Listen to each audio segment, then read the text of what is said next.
So,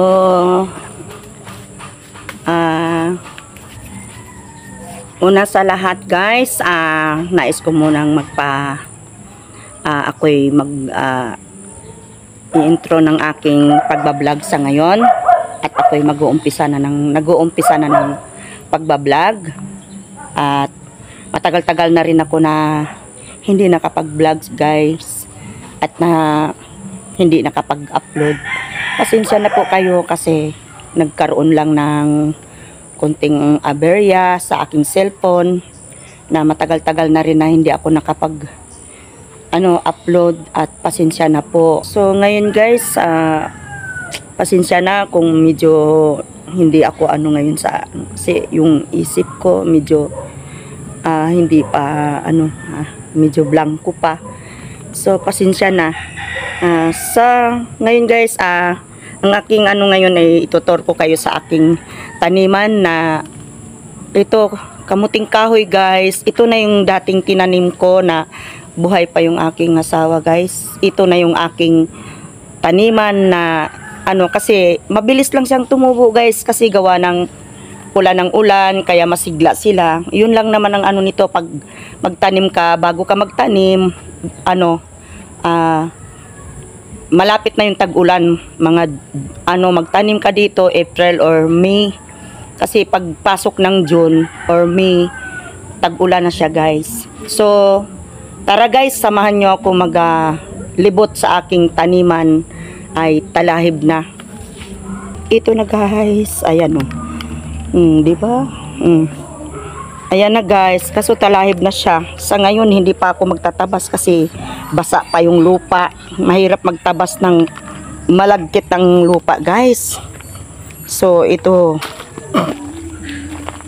sa guys, ang aking kamuting kahoy. Ayan.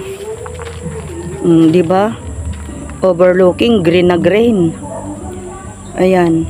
Ito yung aking bakuran. Munting bukirin, taniman. Ayan guys, so yung aking kamuting kahoy. Ayan. Pero ang harvest nito guys, December pa ito haharbisin kasi 7 buwan.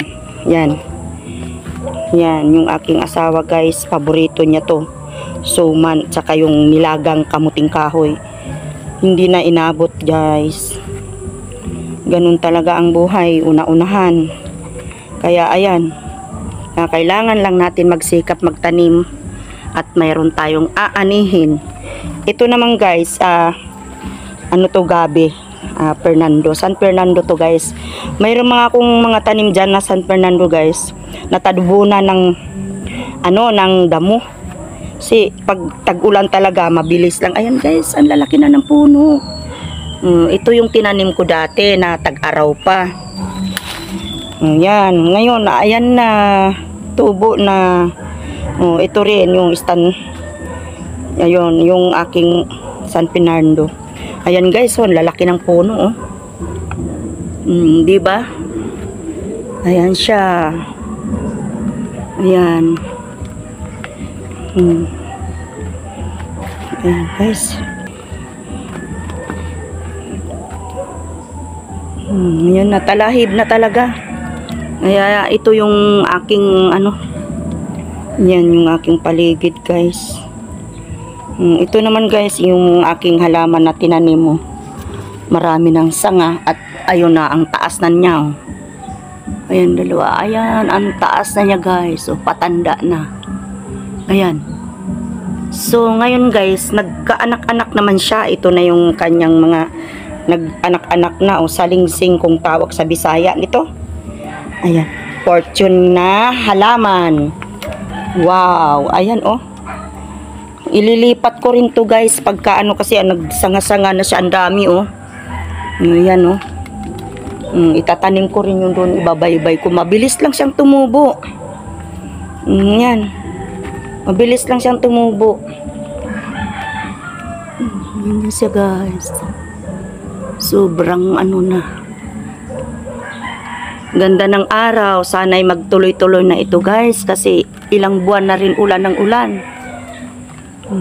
Yan. Ang aking kapaligiran. Ganda ng tubo ng aking ano, ng kamuting kahoy. Kaya, ayan. Pag na-harvest ko to guys, gagawin kong suman. Ayan. Binibinta ko yung ano nito guys, pag ano gagawa kami ng suman, binibinta ko, nilalako. Kailangan magsikap sa buhay para mabuhay at makakain sa araw-araw. Ito lang yung aking paligid guys. Masukal na talaga, pero wag mag-alala at ako'y unti-unti na magtatabas kapag tuloy-tuloy na yung araw niya. Maayos na yung araw niya o hindi na talaga ulan ng ulan. Ayan, masukal na naman. Dati malinis to, di ba? Ayan guys.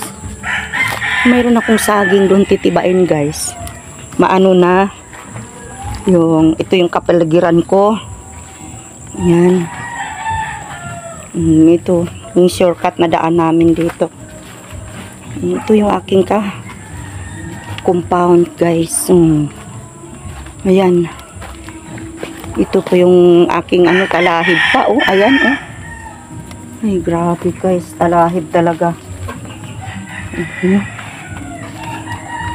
May talahib. Dito sila guys. Ito, karsada pa tong shortcut na karsada to guys.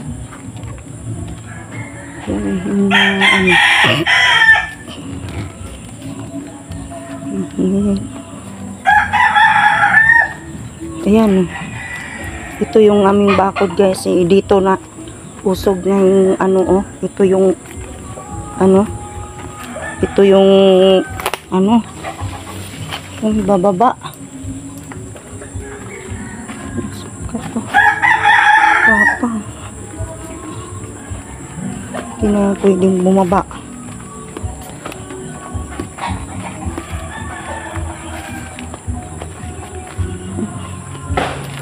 Ayan guys, so na dito oh, kasi nadadaanan. Busog kasi nila itong bakod na to, gumitkit na. Yun, dito yung muhon, sobrang usog oh. Dito yung muhon bakit kasi nilipat.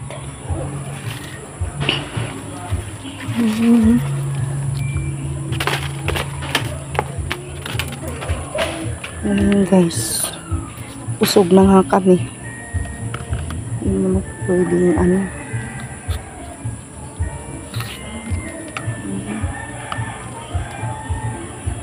ito sa amin pa to dati guys. Kaya yung na to, nabinta namin nung nag-pandemic. Kaya to, sa amin pa to eh.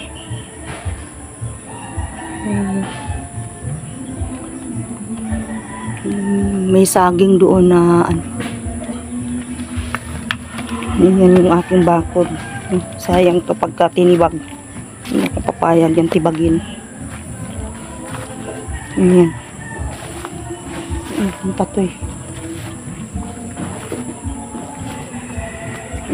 Yung saging ko guys. Paano ko tibain yan no? May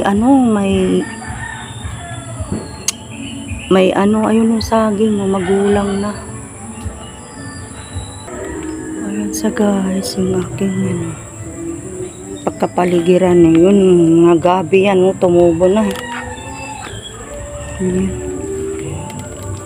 Pag tag-ulan kasi dito guys, mabilis lang tumubo yung mga damo.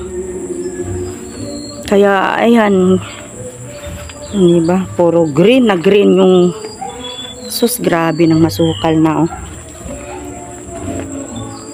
Ayan. Madali lang naman magtabas kung ano talaga kasi sanay naman ako dito sa bundok. Guys, ito pag na-harvest ko to, ayan. Ayan. Malalaki ang laman ko, ang kamuting kahoy na to guys. Lagkitan. Kaya ayan, to. So ito guys, ang ganda ng araw. Ito, ako'y magpapasalamat na guys. Ayan, ako'y magpapasalamat sa mga naga-subscribe, nagla-like, share. Ayan. Maraming salamat sa inyo.